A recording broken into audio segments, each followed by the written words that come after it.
former Australian Prime Minister Tony Abbott warning that the EU still wants to punish the UK for daring to leave the European Union, something that must really be taken into consideration in the context of these negotiations as we reach the end of the transition period. Going to bring you all the very latest on where we are with these negotiations and Tony Abbott's comments, guys. But please start off by hitting the thumbs up button to support this channel. Hit the subscribe button and the bell so you don't miss future reports. We'd really appreciate it. So today, as we know, former Aussie PM Tony Abbott, despite Labour and a few others not being very happy about it, is an advisor to the UK Board of Trade, and a very welcome one at that indeed. But he said something very interesting today to the International Trade Committee of MPs. He said that the EU doesn't want to do a Canada-style trade deal because it's still seeking to punish the UK for having the temerity to leave. Before I go on, let's just see that clip. I'm sure Britain wants to do a deal that involves zero. That's the problem. That's, you know, that's the problem. I'm sure Britain is only too happy to do a Canada-style deal with the EU. The problem is the EU doesn't want to do a Canada-style deal with Britain because the EU wants to punish Britain. So there you are. I'm not sure how much of an airing that'll get in UK mainstream media, but that happened today. That's the comments from former Aussie PM Tony Abbott. And he said a few other things that are interesting as well, and I'm going to bring you the latest on that and the negotiations as a whole. But before I do, let me just remind people of something, because I don't think this gets enough attention. When we talk about this sort of Canada-style deal that the UK government have been pressing for, that Lord Frost has expressed his bewilderment at the fact that EU won't simply do such a deal. This is the contradiction of what the EU have said over time and why their position is frankly all over the place. Here is what the current European Council President Charles Michel said just back in 2018. He said, from the very beginning, the EU offer has been a Canada plus deal, much further reaching on trade, internal security and foreign policy cooperation. This is a true measure of respect, he said, and this offer remains in place. Well, apparently not, because fast forward to 2020 and there we have EU's chief negotiator Michel Barnier saying UK can't have Canada trade deal with EU, and it must be looked through a very political prism, all of this. Because as we know in the negotiations, Lord Frost time and time again has been banging his head up the wall saying, why can we not just have a free trade deal? The EU are trying to throw in this so-called level playing field, EU policy control under another name. They're looking to cut off Brexit competitive advantage. They're looking to maintain the disastrous status quo on fisheries. And so I find these comments effectively a warning from Tony Abbott extremely relevant, because some of the calls, as we've seen with the departures of Dominic Cummings and Lee Kane from Number 10, the Brexiteers leaving Downing Street, what you have to consider, there is no doubt there'll be some within government now who are emboldened, who basically just want to get this over and done with. Let's just do a deal with the EU, you know, let's just roll over, let's just give them whatever they want because we need to be seen to do a deal. That would be disastrous. Make absolutely no doubt about that. Signing up to a bad deal with the European Union, with a level playing field that restricts what the UK can do in the future,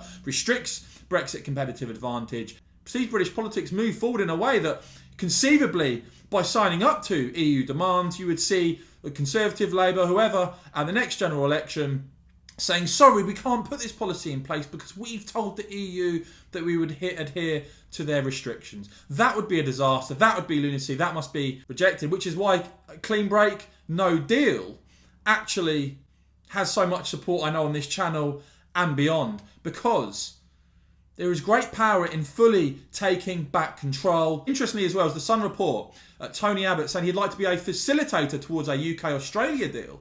But he hopes he could be a wider advocate for free trade. The Sun reporting that Britain could seal a trade deal with Australia by Christmas if the PM doesn't let the green agenda scupper, ex-Aussie PM said. Abbott quoted as saying, talking to the committee again today, saying, our job is to try and get the best possible deals as quickly as we can with Australia, Canada and the United States. And he said that I know that both sides have an eagerness to try and get the Australian deal done before Christmas. And again, isn't this a striking parallel?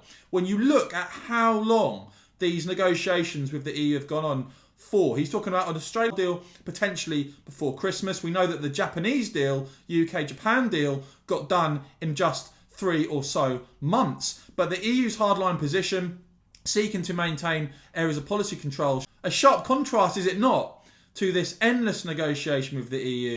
And surely the British government sooner or later has to walk away. Well, let's look at what's being reported at the moment on this, because in the Telegraph, a Brexit trade deal could be just days away after the Irish Prime Minister said landing zones for an agreement are now in sight. France is understood to have accepted that its fishing rights in UK waters will be reduced after transition period ends on the 31st of December, lowering one of the biggest hurdles in the path of a deal, though we know from other reports that the British demand could be very low indeed, and so it depends what the UK side is demanding on fisheries, and from what some reports we've seen, it could be very unambitious. We'll have to wait and see that.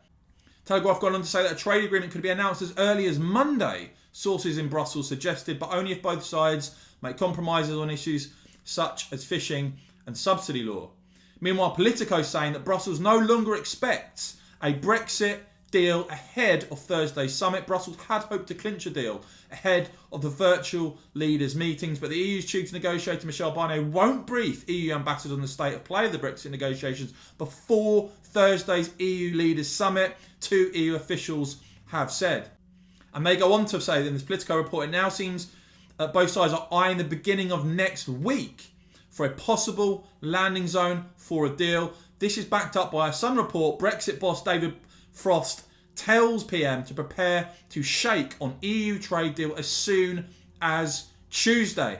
A government source quoted as saying, "It's not a secret that the Treasury has always been anti-no deal, and Michael Gove has concerns about the Union. On the other side, some in Cabinet believe the quality of the deal being offered by the EU is so poor that the effects of no deal will be limited." Number 10 admitted that key elements of the draft text are not agreed, but insisted that the government is united behind negotiation position. So there we have it, guys. Those are the latest rumblings. Those are the latest reports. But I do find it interesting. A bit of a wake-up call there from a very respected politician, former Aussie PM Tony Abbott, warning that the reason the EU hasn't been willing to do a Canada-style deal, despite EU figures previously speaking in favour of one, is because you have to see this through the political element, which is that they want to punish the UK.